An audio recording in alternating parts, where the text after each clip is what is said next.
Hi friend, इस video में हम बात करेंगे व्हाट इज कॉन्ट्रैक्ट यानी संविदा किसे कहते हैं।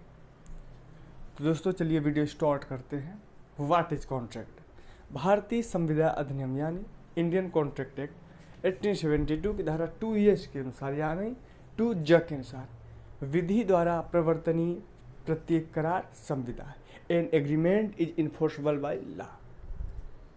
कौन सा सेक्शन बताता है? 2J क्या बताता है कि कोई भी करार जब विधि द्वारा प्रवर्तनीय हो जाता है तो वह क्या बन जाता है? संविदा।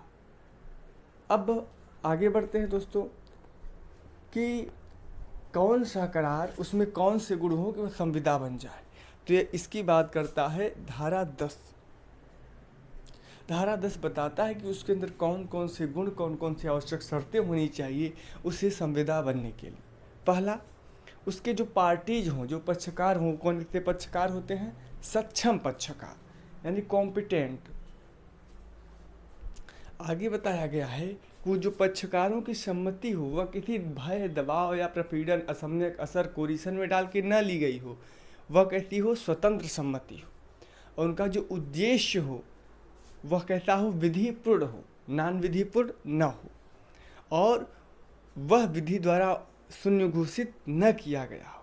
पांचवा बताता है यदि उसका लिखित या रजिस्ट्रीकरण किया जाना आवश्यक था तो इस प्रकार लिखित था रजिस्ट्रीकृत किया गया हो।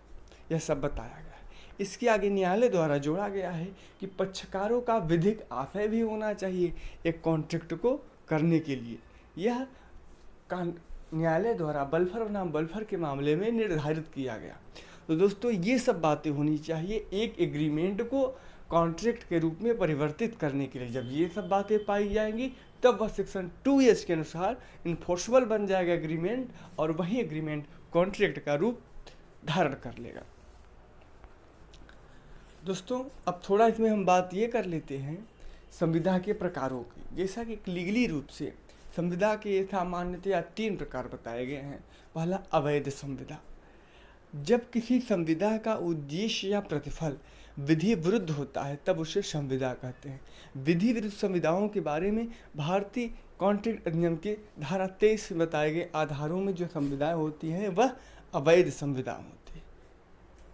जैसे किसी संविदा का मकसद हो जाए किसी व्यक्ति का मर्डर करना, तो ऐसी संविदाएं क्या होगी?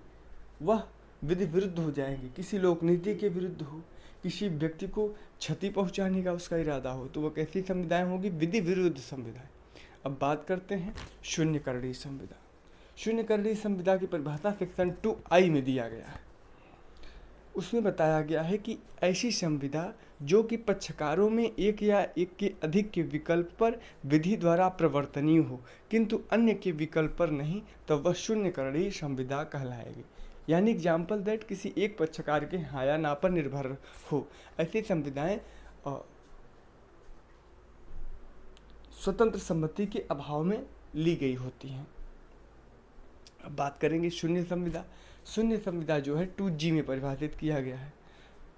धारा 2G के अनुसार जो संविदा जब विधि द्वारा प्रवर्तनीय नहीं रह जाती तब वह शून्य हो जाती है या बाद में प्रवर्तनीय नहीं रह जाती। तो है दोस्तों, यह रहा आपका संविदा और संविदा के उसके प्रकार।